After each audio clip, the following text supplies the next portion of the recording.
Welcome back, fellow armchair generals. This is Gamer 1745 here with my continuing playthrough of Hearts of Iron 3 with Black Ice 8.6.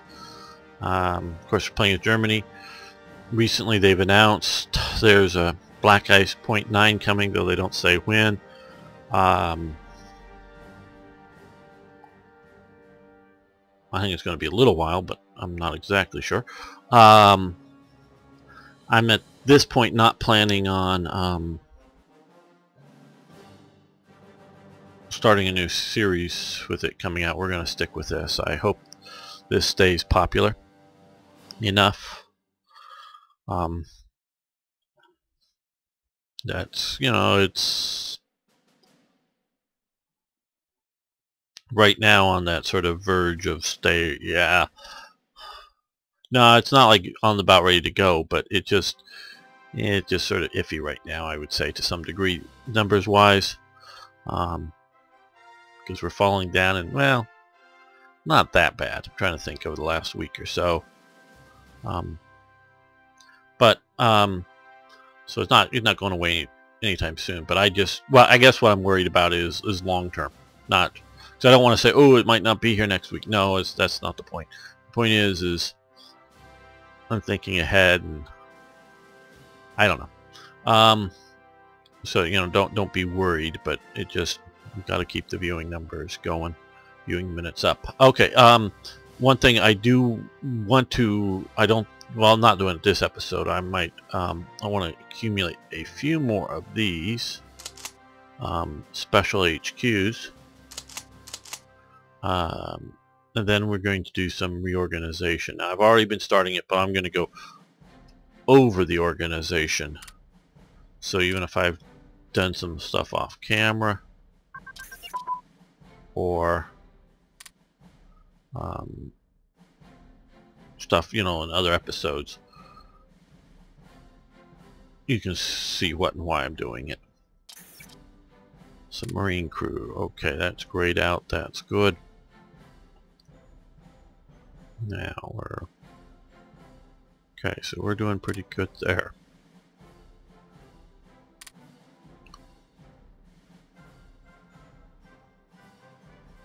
That must have been pushed over by an event because it's in 39.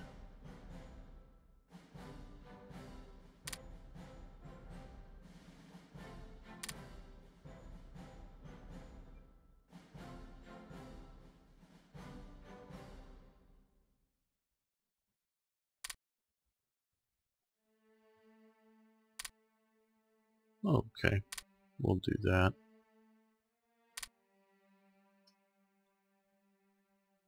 Now, one thing I don't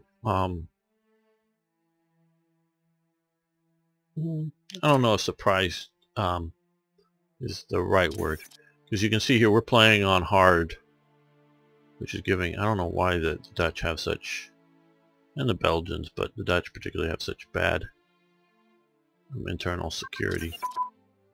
We're playing on hard here, so you can look and see here. We've got plus 8% resistance, so it works out that basically it's like 3% without any other variables, even in core Germany. And now I have designed this to function with normal difficulty. Now, I'm just thinking about this because a few days ago I was getting some questions about the SA units, and we're wanting to know if these could be used, and I think the guy at the time just had the first larger SA units instead of regular infantry divisions. And I don't know, I guess it's a little bit of a combination of things. Obviously, you can look at the stats here of the unit, and they are basically militia stats, and that's what I explained. And so, and I intended them to be used, I intended the SA to be used in several cases. One is if, theoretically, which I guess can happen, though it's not very likely, is, like if you remilitarize the Rhineland and go to war with France in 36, I expect you to use the SA units. If you are trying to pull off an invasion, I don't know, the Netherlands or Denmark or something in like 36 or 37, or then I expect the SA units to be used. If you are if you get the war event with France over Czechoslovakia in 38, I expect the SA units to be used, but as sort of militia, as in holding down a front and maybe supporting, meaning joining attacks by regular infantry divisions. Like I've sort of set up a few things here, so we've got this, now it's pretty weak that we've, gotten down to, this smaller SA brigade. I mean, it's really just sort of a bit, battalion kind of thing. But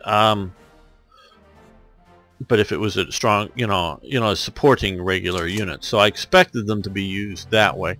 But their main function was, so they're reserves. They're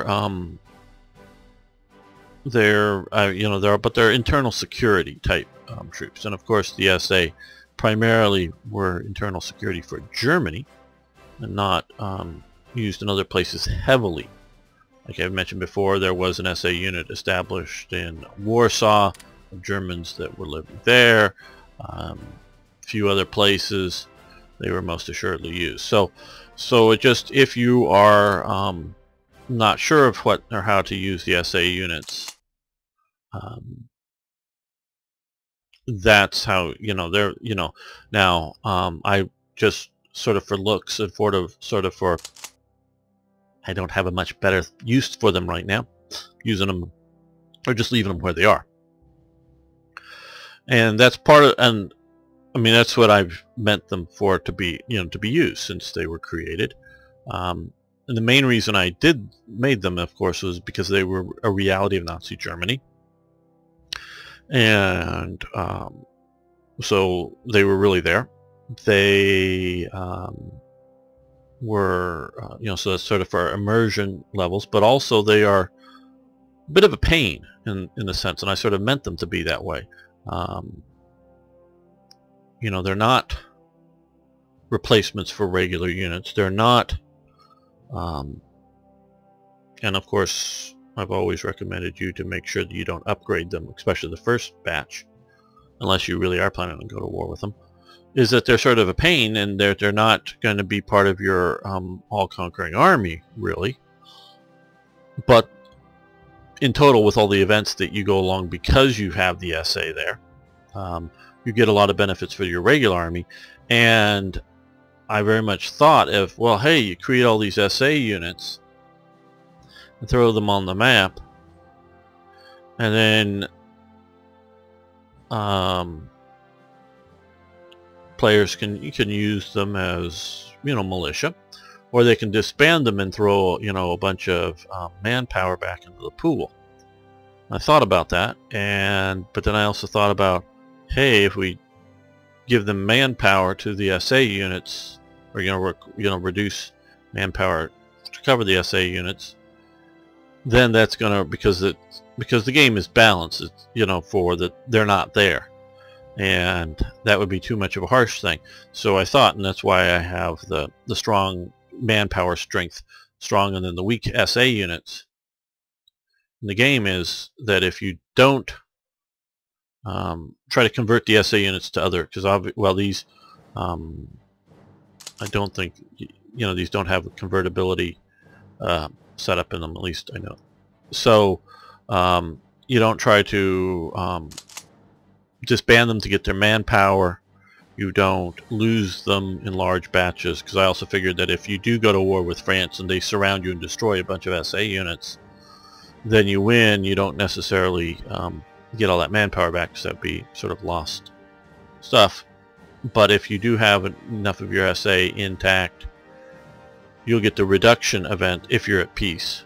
Again, you got to be at peace for the reduction event. So you can't have a short war.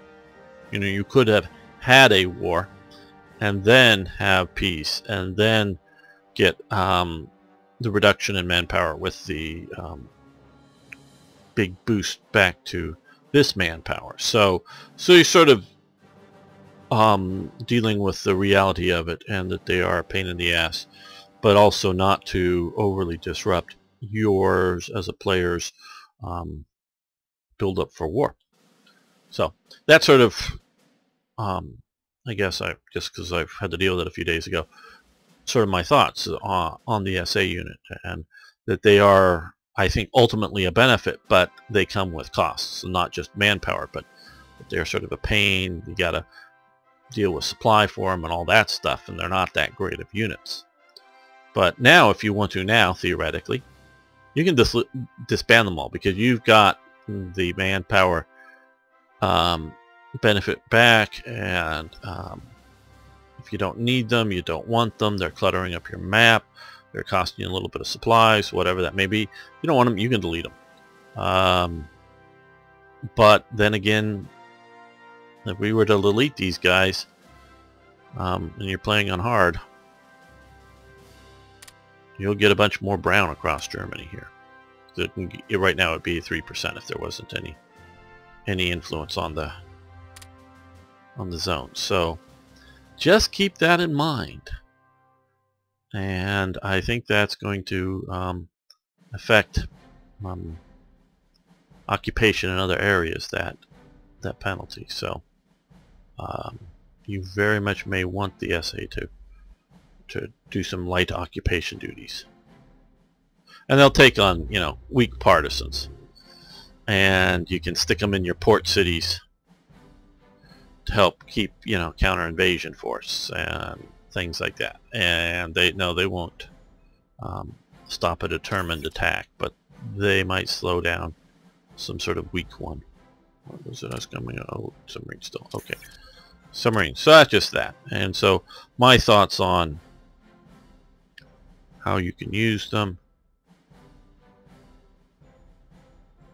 All of 38. What did we get? Submarine. Submarines damage control advance. Okay, submarines. Oh, it's great. It's the one that's grayed out. Okay. Man, talking too much, not paying close enough attention. Let's increase our toughness overall, or with a bunch of type units. Now we're not going to do this, the Molotov Ribbentrop Pact, until we're really getting close to, because there's not a, it's at least August 39, so we're going to wait until we're getting close to the war with the Soviets before we okay, now good, well, good. What do we have come up? Ooh, we got all those headquarters. Okay. Since we got all those cool headquarters, let's build some more infantry units. We want some artillery with them. We're just going to use standard. We want some anti-tank weapons. We want some reconnaissance. Worried a little bit about fuel.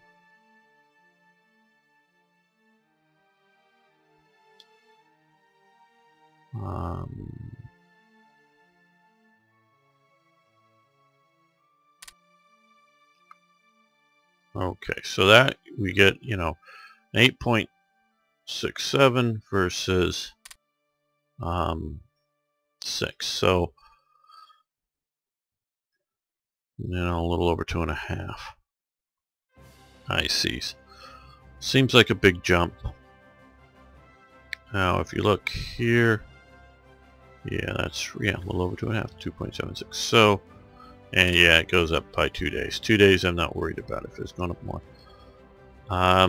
Engineers really help on river crossings. Because if you look at here, where's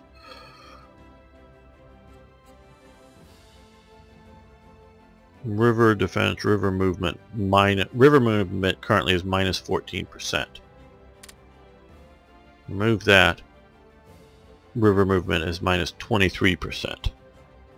So, and attack, just minus 4. So, well,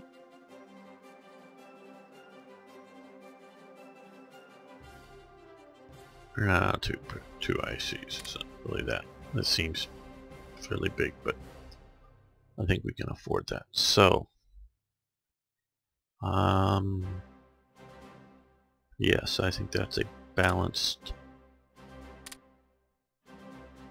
use. So let's create 4 of these.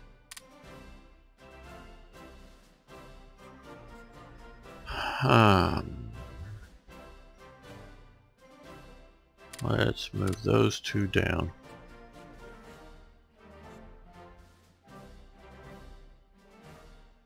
And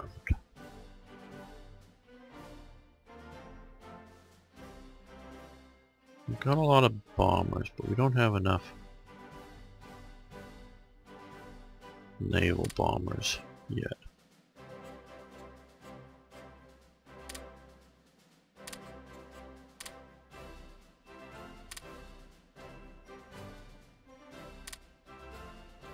And let's go for twin engine fighters.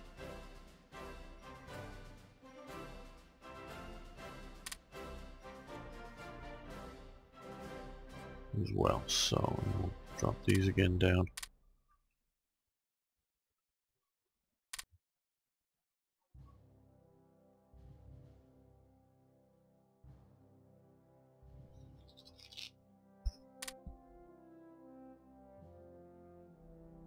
Yeah, that'll do.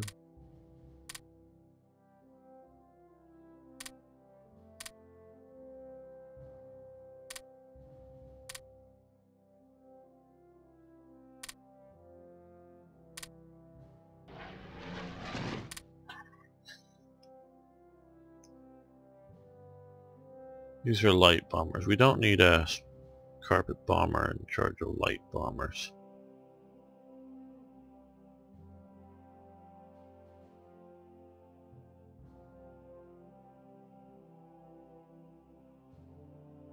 What do we have? Just a tactical? Oh, there we go.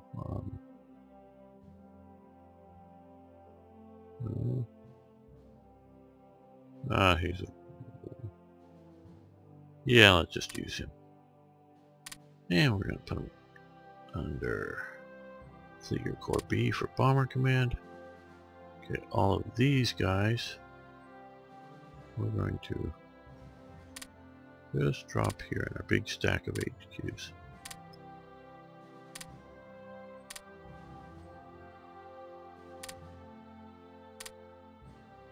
Oh, come on, stop moving around.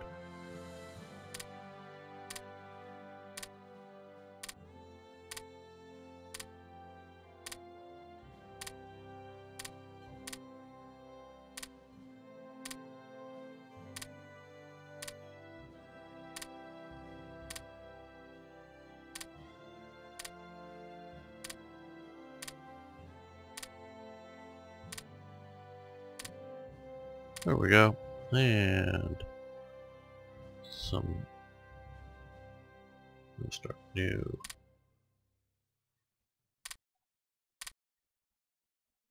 Submarine group. No, not donuts. Let's go down to one of these guys and put them under the field at the U-boats. Okay, there we go. Way too many HQs, but okay. Don't know if we'll ever get to all of those.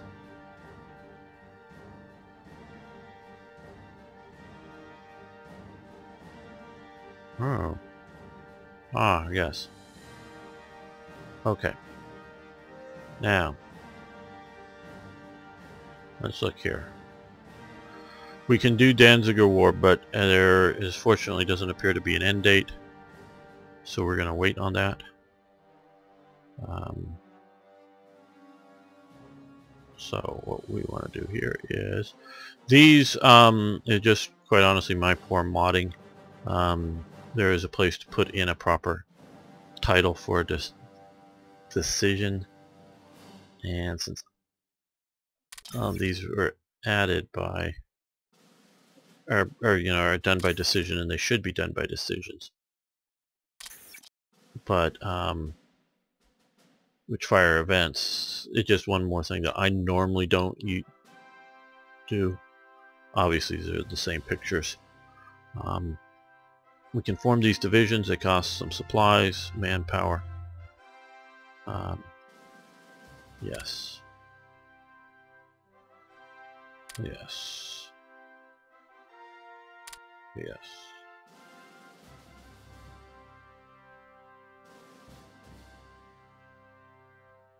And we'll do 54th.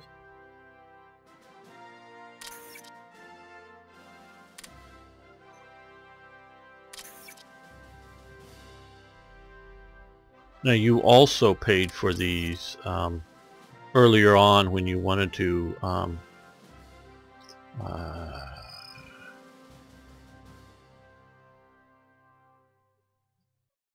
see, I think it's still there, or maybe on here.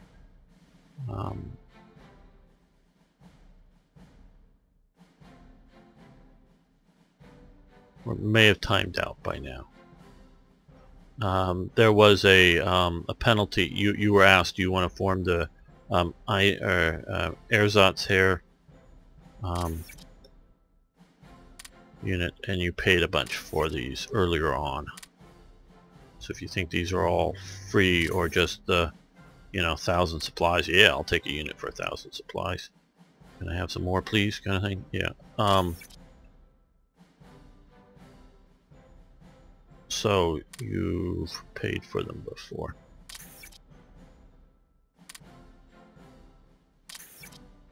Okay, we want to do that carefully.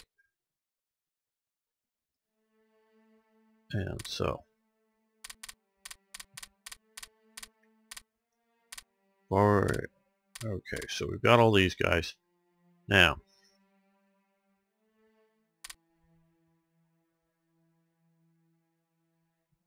let's scroll down to the bottom here. Okay. Here. As you can see, these are these reserve divisions. They've got militia, which maybe can't they be upgraded? I don't know. That's entirely up to the Black Ice, because these aren't special militia. These aren't like the SA. And so you've got militia, regular or as militia units, and then these the support units. So let's find some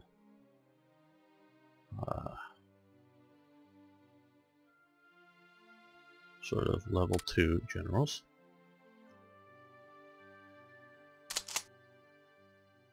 This one here does have a motorized infantry element, as you can see, and some did. Or, I mean, these are all based off of historical OBs.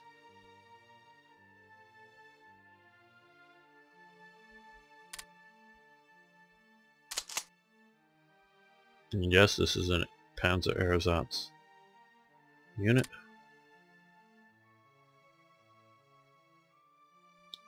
So let's give them, yeah, good. So there we go. So that's an armor unit. That's 53. Let's go to 53, 54.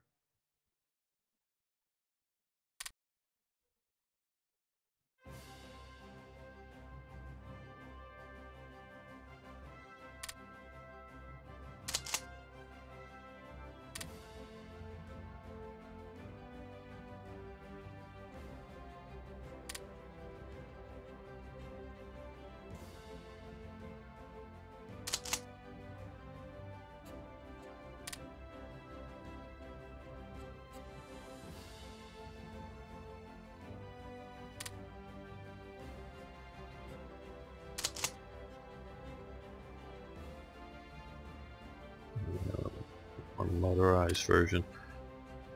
But you still have the militia there too. Now you can upgrade them. If you wish. That's a Luftwaffe officer. So he maybe have commanded a ground unit during the war. As to why he doesn't have an AA or something by his name.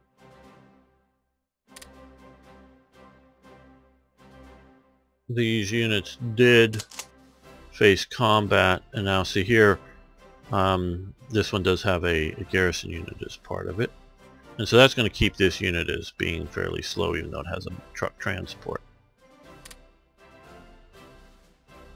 You can reorganize them if you wish. Like I was saying, historically, they were part of the home army or the reserve army for Germany. These were the guys that we're going to... Oh, we got a Panzer back, so let's change that.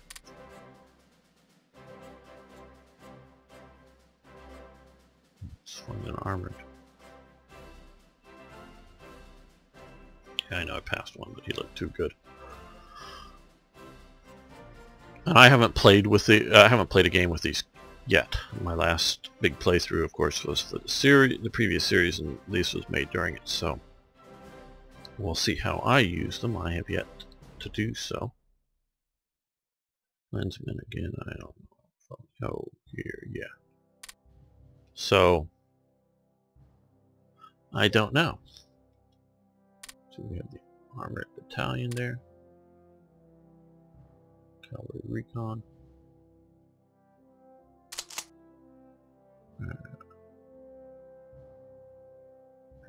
Vienna. Also with an armored.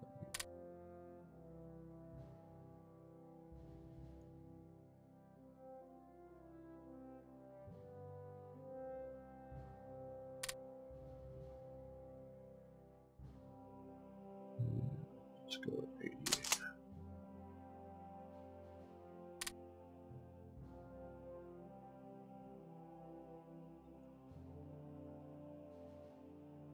And of course they were used, you know, they were, ooh, they've cost us a lot of supplies. Well,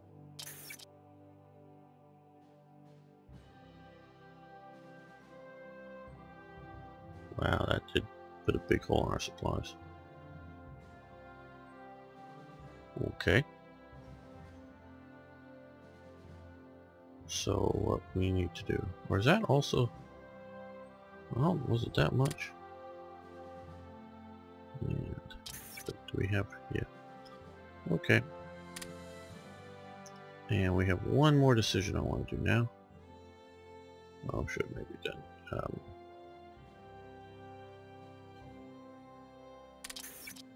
Yeah, the Gortz von Berlichen. That's who it's named after.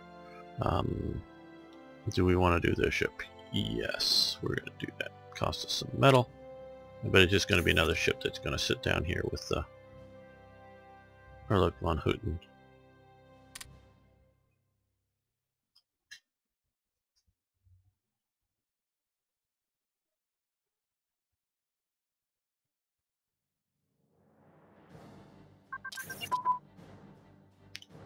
Okay, so we are now back to that.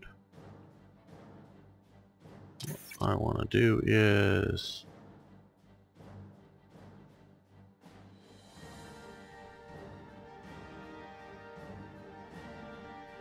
increase,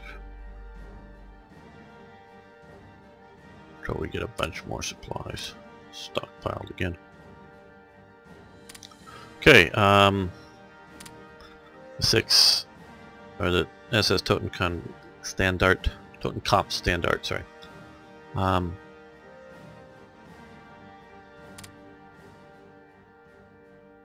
where did that go? Yeah, I keep sliding over here. Okay, so that is part of our, and yeah, he's an appropriate leader for that.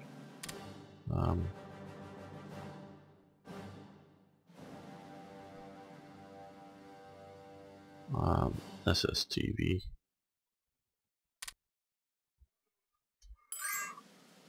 I'll pull down Czechoslovakia. What do you guys want to do? Would like supplies each day. Oh, okay. Debt, right? No, thank you. Yes. No, we're producing a lot. Yes. Maybe you're asking for this because you weren't getting your supplies. You should be now.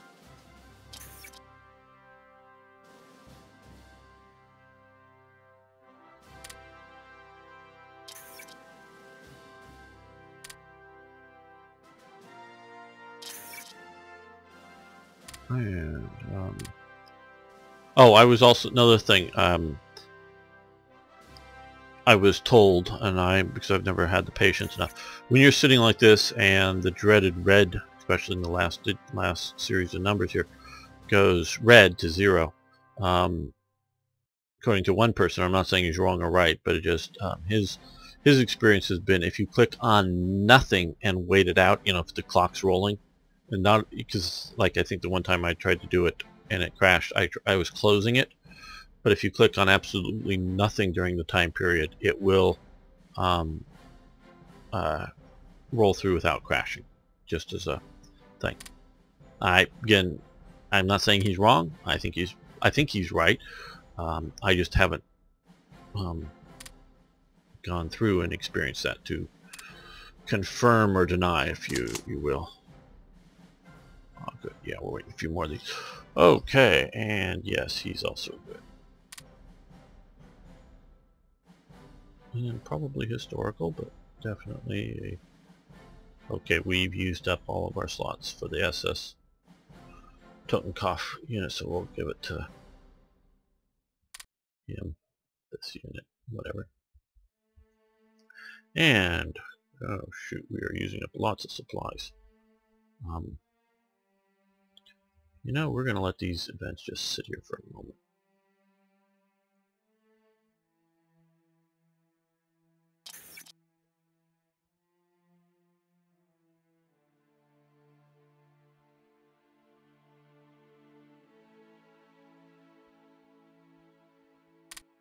Yes, because we're having a large supply use right now. I want to have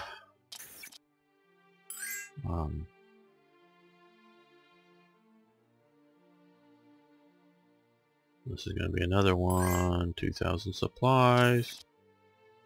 SS, okay, well, okay, might as well get these things done.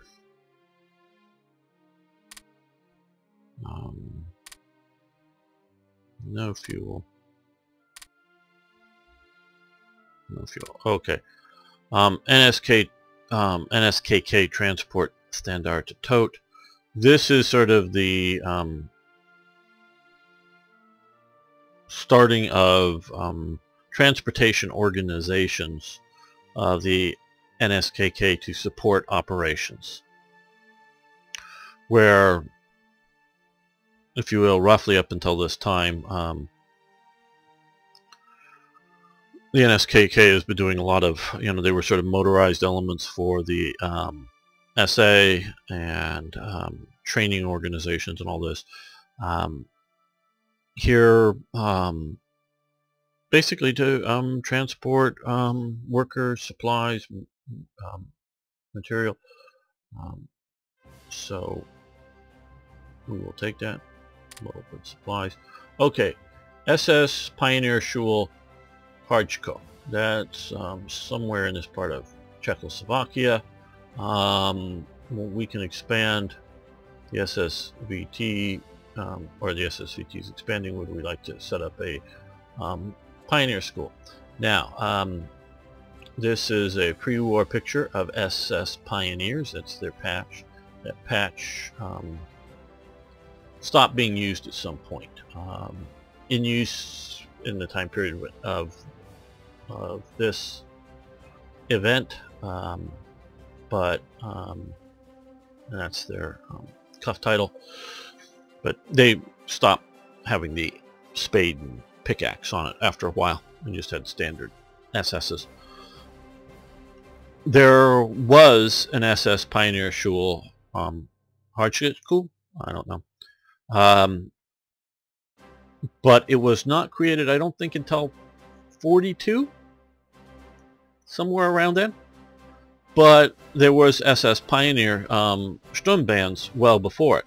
They got most of their training from army schools. And this is not necessarily any sort of Waffen-SS unit at this point.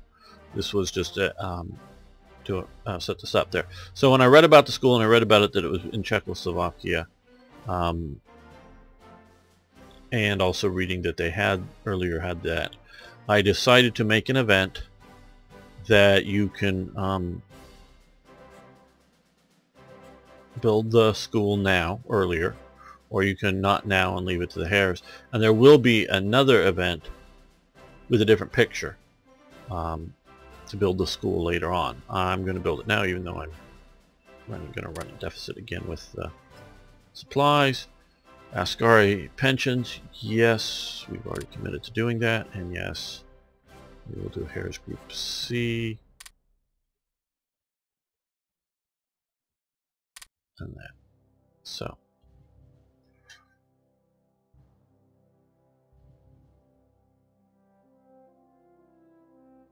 come on, a few days without any major. I'm pausing this, and I'm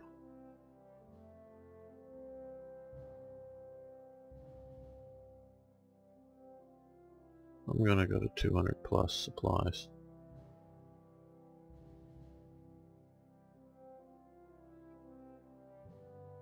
There we go. I'm going to just produce the hell out of supplies for a while.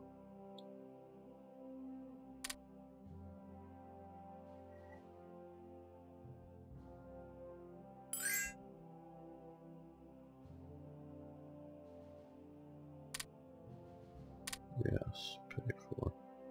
The reason we're in such big debt right now is because we weren't able to make our commitments for all the supplies being sold, I think. Yeah, because now we're back to being way positive. Okay, assault gun advance. This is going to be another hit to my supplies, is why. It's 500 and I've got, well, 900, but okay. Assault guns, yay! Stimmgeschütz. Okay, which grade that out. Any other 39 armors? No. 39 artillery, self-propelled artillery brigade. That'd be cool. We'll take that. Do we have any other decisions? No, not new ones. We're not doing Danziger War. No, we're not going to sell any more supplies. We're back to positive. Big massive one we're going to... Okay. 500 plus a day.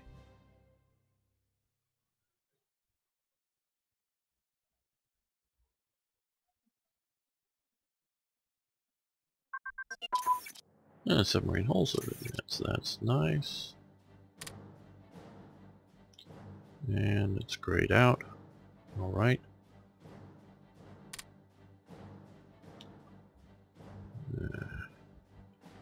Heavy artillery, let's see. Heavy artillery build time, which I use very little of that. Sort of why I'm not doing that right offhand. Good for fortress buster kind of things, but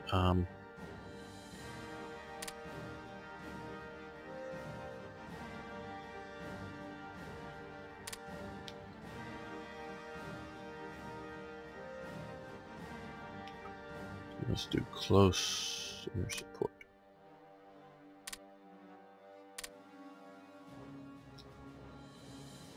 Okay, SS Totenkopf, Standard 5, Dietrich Eckart. He was Linz.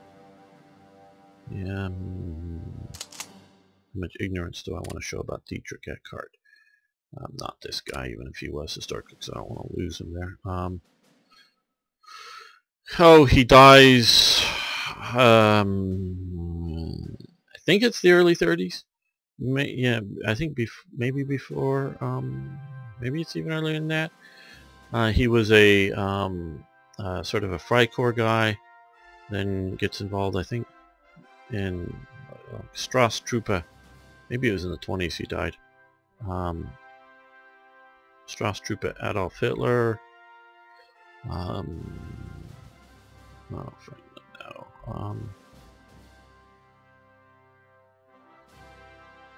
Come on, crappy SS guy. Come on, there we go.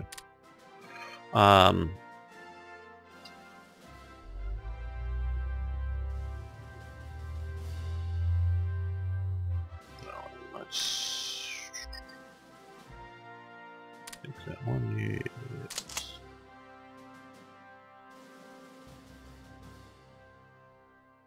Let's get a leader here.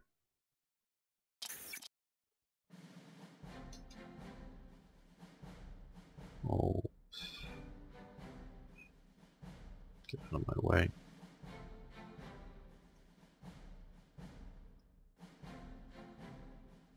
Let's see, we have this guy's a good supply manager, so he'll be a good corps manager. Pioneer Schule Dessau. The Pioneer Schule in Dessau and its training grounds went operational in August 1939. Okay. Money, supplies, at least it won't put us in the negative. Officer manpower, okay, yes, we want to do that, cool. So you see even there they're expanding the Army's pioneer schools.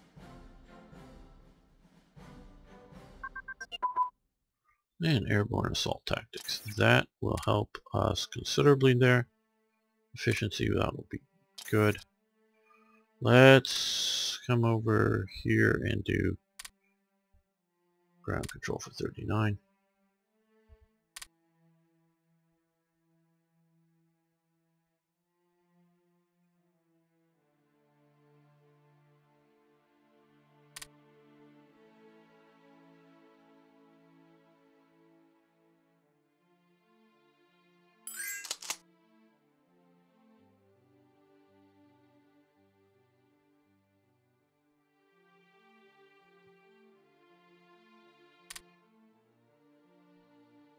Okay, how are we doing for rare materials? Okay, just +3.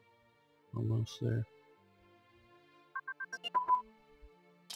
Okay, organize the Grossdeutschland. Okay, submarine engines have advanced. Eventually it should give us being able to increase those. Since it doesn't yet, let's come over here and let's do strike naval tactics. Improvement and okay, we've got to make sure we hit the right one.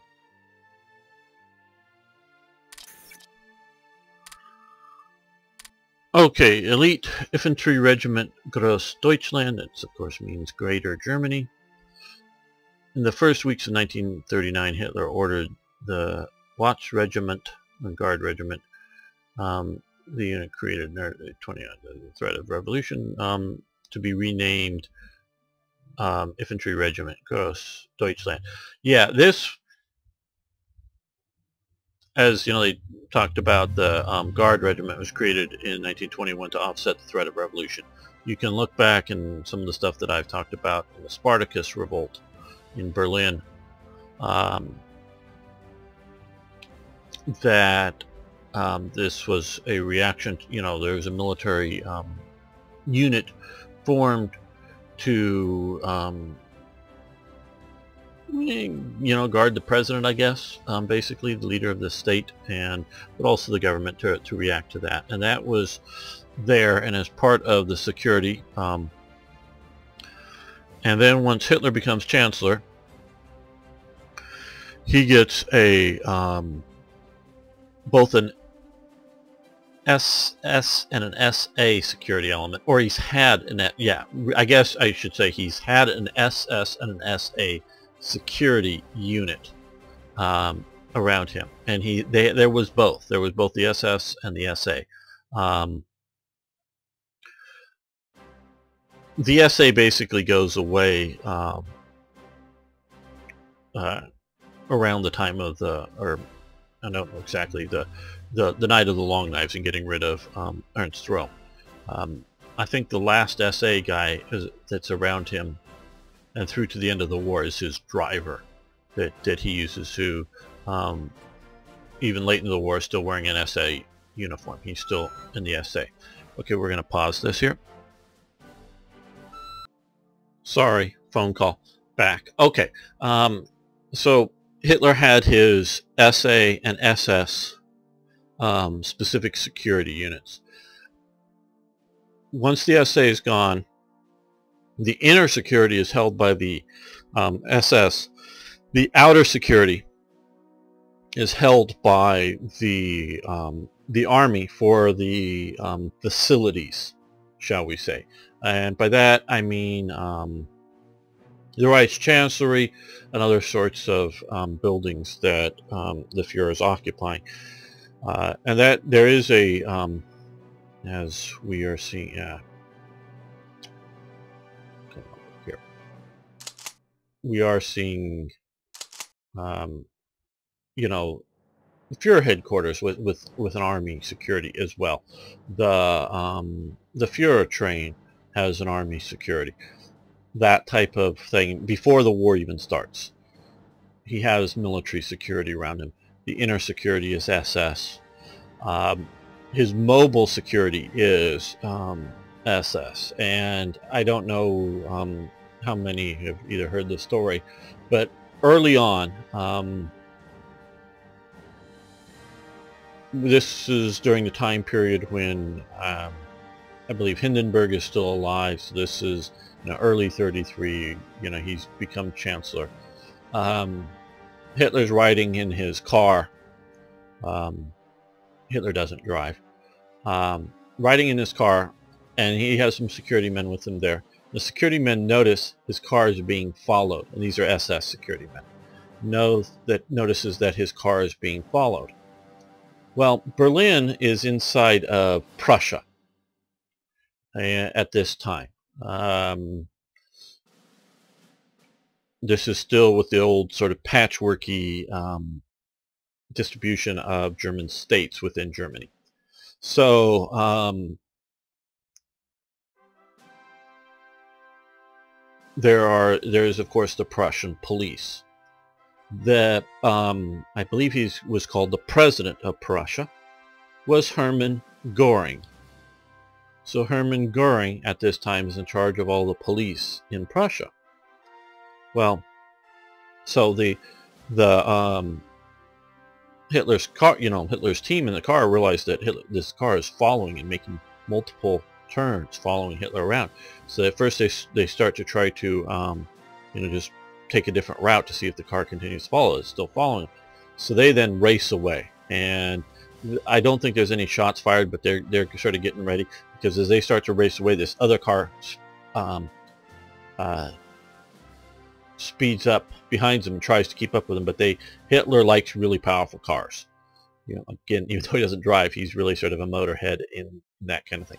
So they get away from this other car, and I don't know if I don't remember exactly the details how they sort of worked this out was, but come to find out, the people that were following Hitler were the Gestapo, because the Gestapo is the sort of political police of the Prussian police, not yet part of the SS.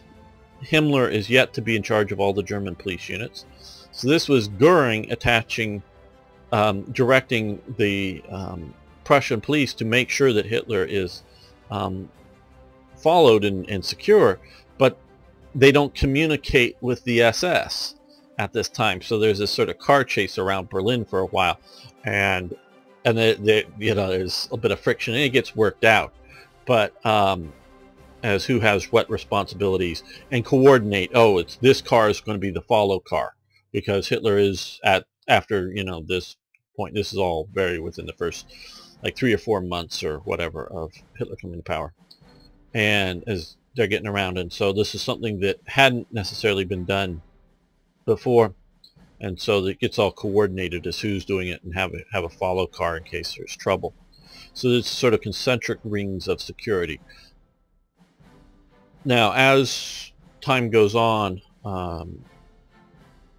well, from the beginning, Hitler's always worried about the army. Hitler, in the early days, is worrying about the army doing a coup d'état. As I've talked about earlier, he gets more and more comfortable overall, shall we say, with the army once it becomes a draft-based force, so it has a more mass appeal within it, and he believes he has the confidence of the German people. And so that is going on, but still the sort of elite regiments aren't, the Watch Regiment aren't that. They're not the German people. They're still the sort of professional soldiers. So he's worried about that. So that's why he really increases the SS Guard around him, the Leibstandarte Adolf Hitler, that he put Sepp Dietrich in it.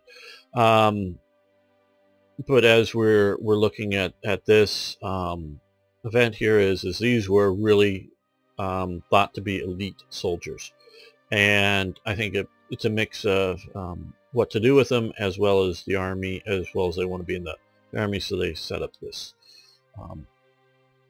combat unit here. This may not be this. Oh, it removes the Watchtruppen and places Regiment Grossdeutschland in production queue. Okay, so we now have that. Let's put that up top. How long will that be? Okay, so January 40. 21. Well, okay, so we have that. Cool.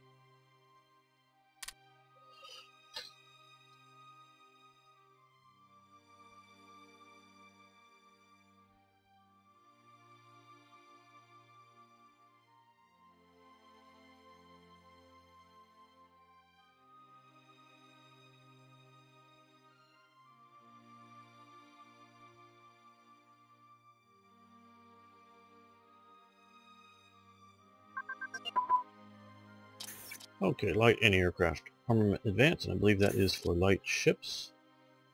Your cruisers, yes.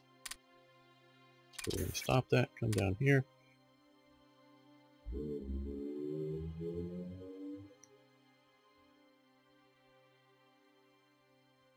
Yeah, let's do that.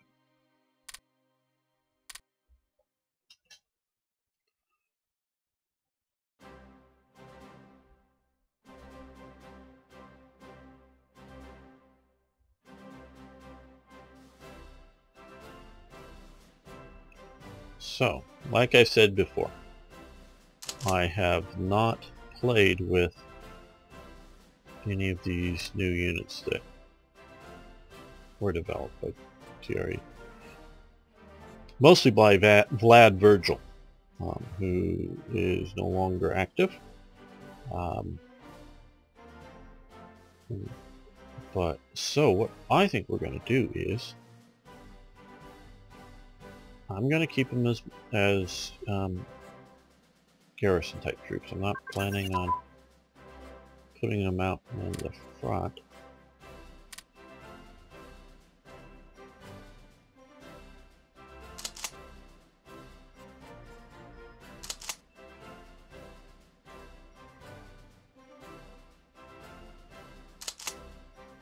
Well, I'm not planning on going offensive with them. How's that?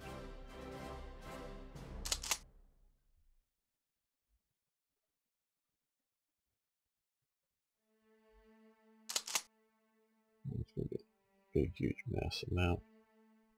Scroll down, scroll down, scroll down. Oh, and this gets you just a transportation unit to use. Attach it to some artillery unit or something, heavy artillery.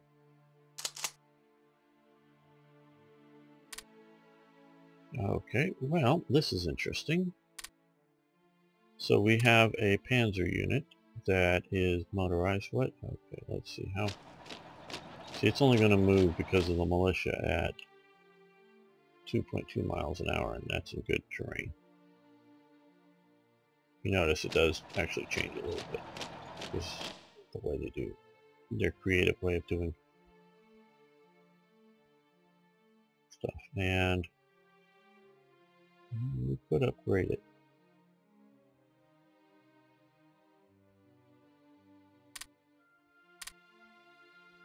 But for now, let's send some of these units. There we go. Here.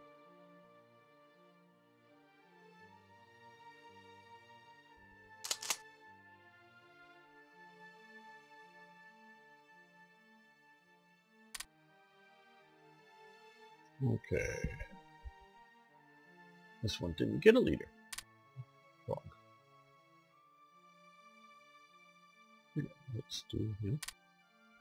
And let's send him over here. That way we can, where was that?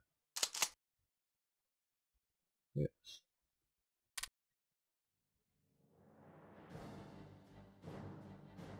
We use some of the other units.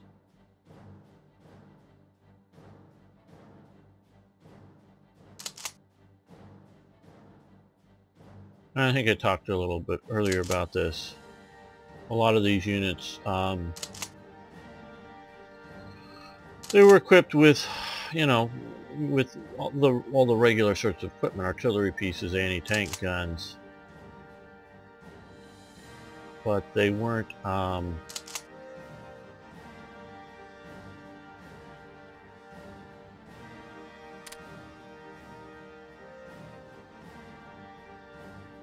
well equipped, in that they were often with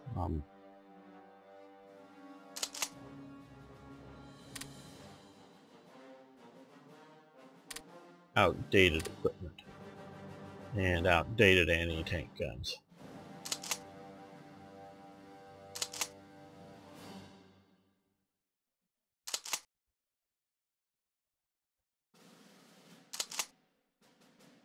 There we go.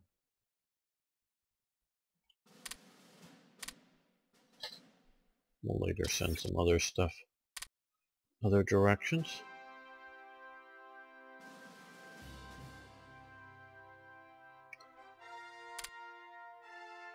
Airborne unit training advanced. Okay. Special forces, airborne unit training.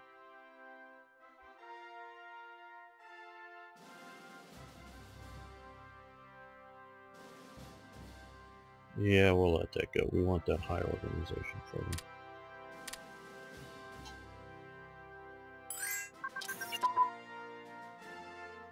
Okay, TAC ground crew training advanced. That's good. We have lots of TAC here. So we're now up to 39 on that.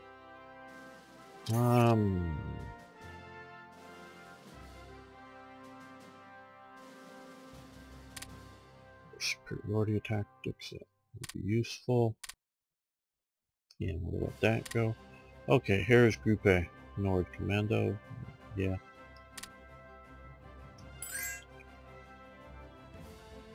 Okay, what does the US want? We give them money for rare materials. Okay. No. Submarine batteries have advanced and raised them out, but hasn't opened up these guys. So what are we? It's too complicated to figure out. I guess maybe they're waiting on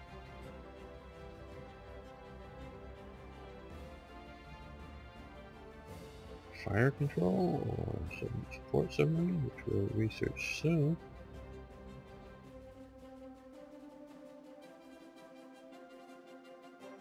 Horoscopes. Oh well, let's see if we can do this.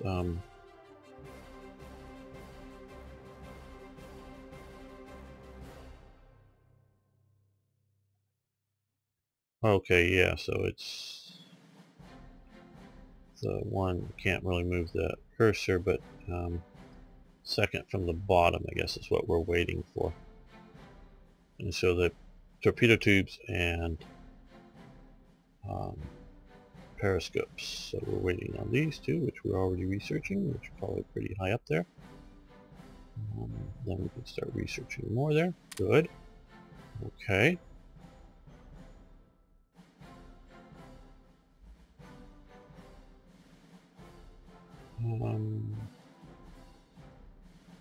No, I won't do that.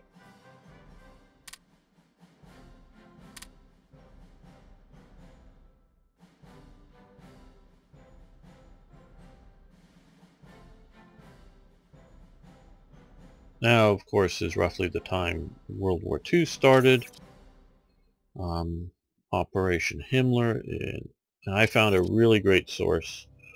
I was asked, I forget by who, sorry, if you're watching, to do an event or two for Operation Himmler. And when I was asked, I was just sort of busy doing some other things. Plus, I found, and I bookmarked, and I probably should go and more actively save all the images off, a really good account of Operation Himmler. And it isn't just, oh, they went into the radio station and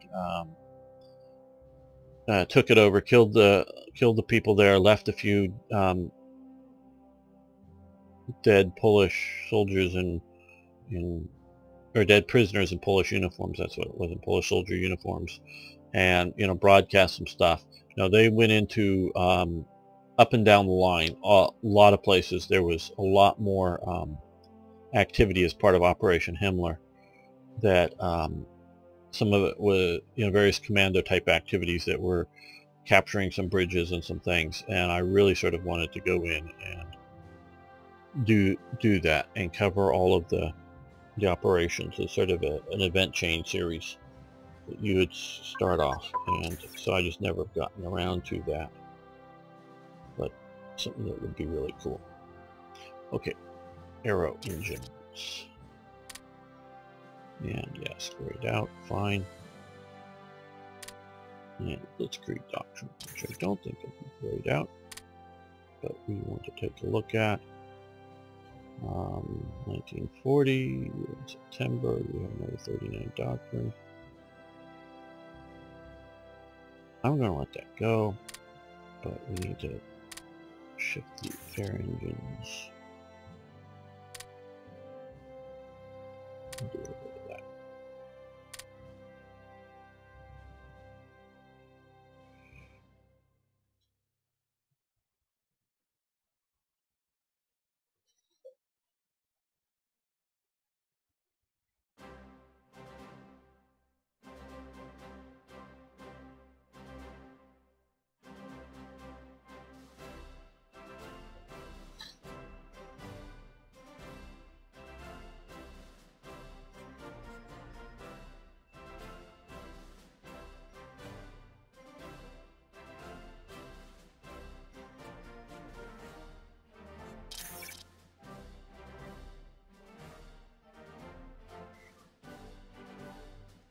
Okay, SS Reich Hauptamt.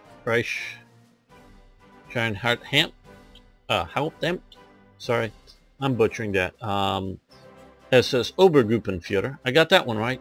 Reinhard Heydrich is appointed Chef des RSHA. I think we're going to go through that. Is basically the SD. Or SD is the intelligence agency of the SS. The SD was one of the oldest security organizations in the SS, and was first formed in 1931. Oh, I was also talking before I got interrupted with the phone about Dietrich Eckart. Well, Dietrich Eckart is also, I haven't looked at him closely, but like I said, he was part of the command of, I think it was Strasstruppe Hitler. He dies fairly early on, but he's one of the mentors of Hitler and Hitler's thoughts. So he is actually rather important in the development of National Socialism or Nazism or Hitlerism or whatever you want to try to call it. Rather fundamental with that, so that's important. That's why you see Dietrich Eckart's name on like that Totenkopf group. Okay, don't think that goes, I think that went into here. So we now have another SS headquarters. We will be getting a higher one shortly. All of the SD units and the some of them are added by Third Reich events, and some I believe are added by other ones later. That headquarters around that will come under him. So good. The 88 or 188th Reserve GURBS Division. German Division number 188 was raised in late 1939. It consisted of the 136th and 138th and 139th Mountain Replacement Regiments, the 112th Artillery Replacement Regiments. Yes, this is, and again, I've been interrupting myself and things. All those various units that I'm moved a bunch to the front line of the Maginot Line as a defensive unit there, were kept until things started to collapse. At home in Germany, armies don't send all of their units to the front line. They never have, unless there's some small little country or something. They maintain units at home because the army that, this I'm talking back into the, Renaissance era or, the 18th century. The armies that go marching out will at times get destroyed, and so you want something at home to sort of be a replacement element. But also they are training elements. The British Army theoretically tried to have 2 battalions per regiment. This is, I'm talking sort of the 18th century Napoleonic era. A lot of times there was only a single battalion, but the theory was 2 battalions per regiment. When you formed up an army to go do something, you would take 1 battalion from each of those regiments. The officers mostly stayed in a particular battalion, but of the regiment.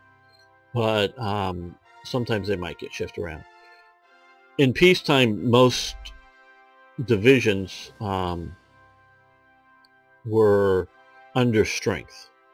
So once you start in a war, if you're Britain and the French are acting up again and starting a war with you, you form up the army, and so you drain a lot of the manpower out of one of the battalions, put it into the other battalion of the regiment, and then that army goes off and does things. Could stop an invasion of Britain, could as often was sent over to the Netherlands or to Spain or to wherever and fight in that war.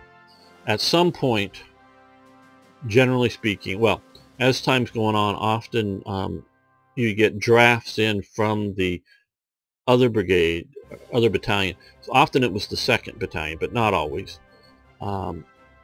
Get drafts of men as replacements to fill up the regiment or the battalion that's in the field. At times, whether campaigning, you would have significant manpower losses. So then you would get a situation where, whether it's like sickness or battle losses, obviously, sickness could kill a lot more people than actual battles. Battles, actually, very few people got killed, especially if you count it on the day. A lot of people died weeks or months later from injuries, infections. But from various, battle losses, sickness, desertion, you would get the grinding down of a battalion or a lot of battalions. And so it sort of become a bit of a shadow of itself.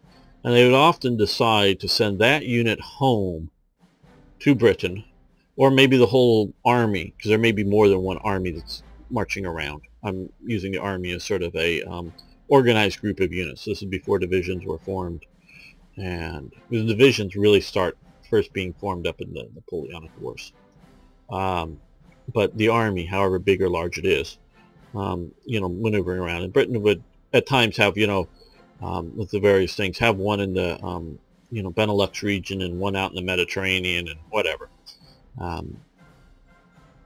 But units would get weak enough that they would send, maybe a whole army home, or maybe just a unit home, and then replace it with the other battalion of that regiment. And so you reverse roles.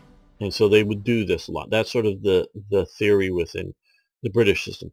For the Napoleonic Wars, because that war went on so long, it was such a massive effort by Britain, they often started to get into 3rd and 4th battalions within a regiment. And there's always a few regiments, guard regiments or other historical ones that might have 2 or 3 battalions. Or 3 or 4 battalions historically in Britain. But I'm talking theory. So Germany, Germany, shall we say, had multiple things, in the Napoleonic Wars and before, because it wasn't obviously a unified system. But for this time in Germany, there were most divisions, to my understanding, had a depot unit that would stay at home. I don't know if it varied, because if you noticed all of these units, they're different and different strengths. And I didn't make that up. Obviously, it was Vlad Virgil who did this. But we can look here. This is Venturi Regiment, or Infantry Ersatz Regiment 253 and 254 is what this is representing here.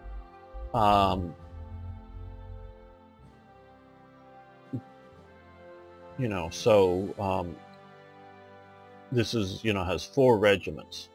That's big for a division. Realizing that most German divisions are sort of built on 3. So this is big. So, and they're not the same going around. And you can see here this has 2 transport units. No, this isn't. There isn't actually 2 transport units. There's just 1, and I just named them the historical things to represent it. So these divisions vary from time to time. Now, I don't know what the standard right offhand, and if there was a standard, because you can see here's another unit. So here, 3, and then 1. And then you have a Panzer, have 2 lungs, some artillery. And you see here, even though just 1 artillery unit, there's 2 there. So they vary in size. So they have the depot units. I want to revise that. Many of the divisions that were destroyed in the Stalingrad pocket, whether they were in Stalingrad or just outside of Stalingrad, but created in the pocket, were rebuilt. A lot of that was they didn't want to admit the level of disaster. Oh no, that division's still. Oh sure, it had losses, but it's still here. What they did was yes,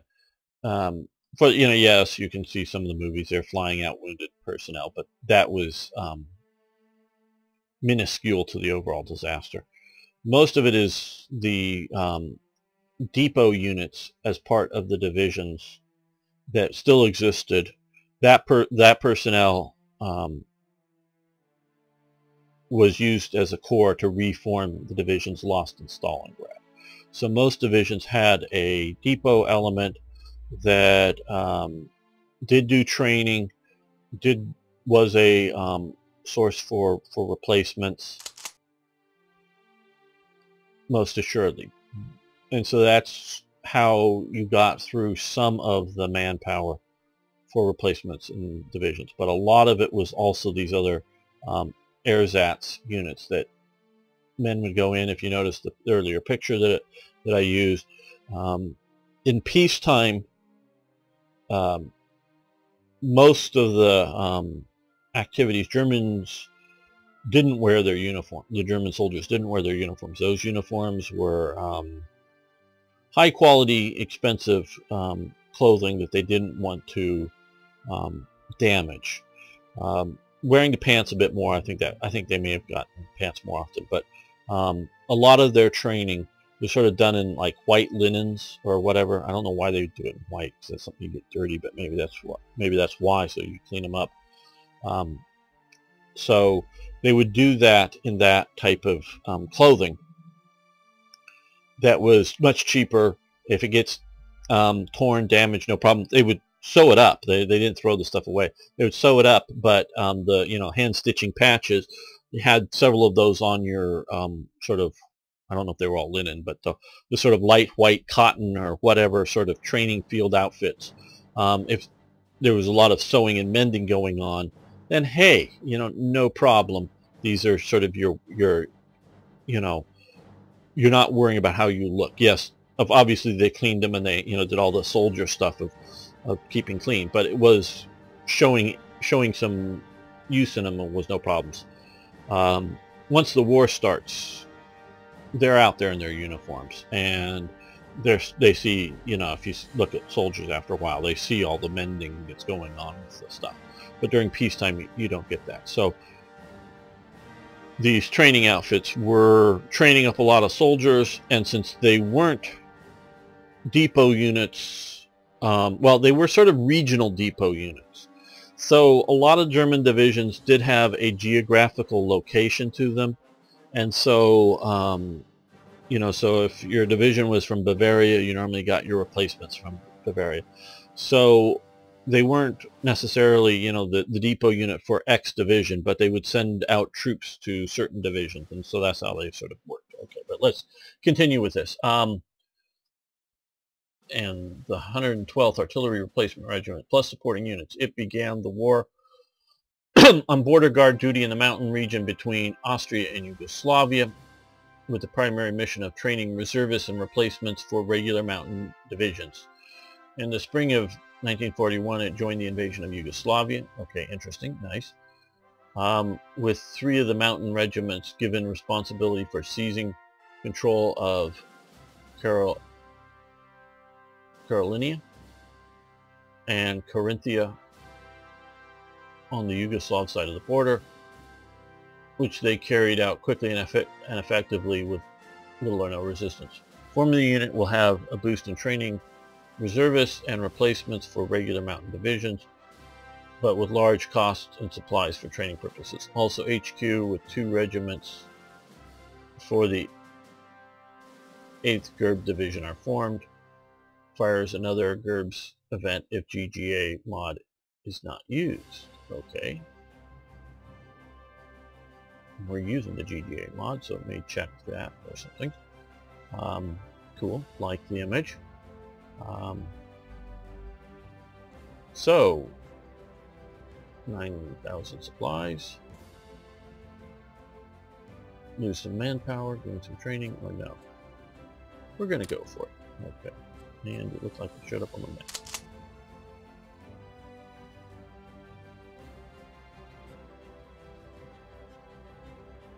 So, and as you can see from the story of this unit, it, well, this is the 8th.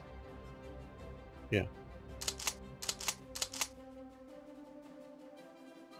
Hold on, okay, and this is the 188th. Well,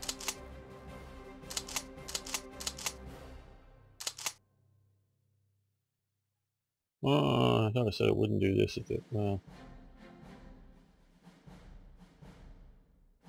maybe.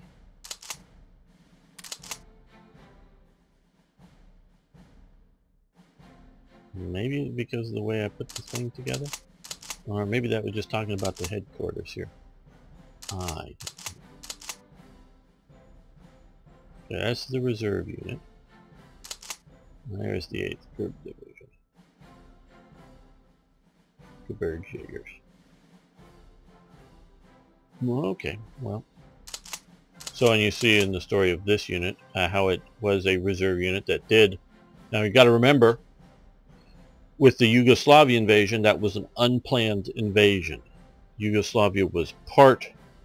The Axis signed up, I don't think ever declared war as an Axis member, and Italy declares war against Greece, is starting to lose it. Germany is sending troops into this part of the world, particularly Bulgaria, in getting ready to go in and reinforce Italy fighting against Greece, and then Yugoslavia backs out of the Axis, which is basically sort of declaring war on Germany. I don't know if it's quite that blatant of an action of actually declaring war on Germany, but that's, and so then they're at war with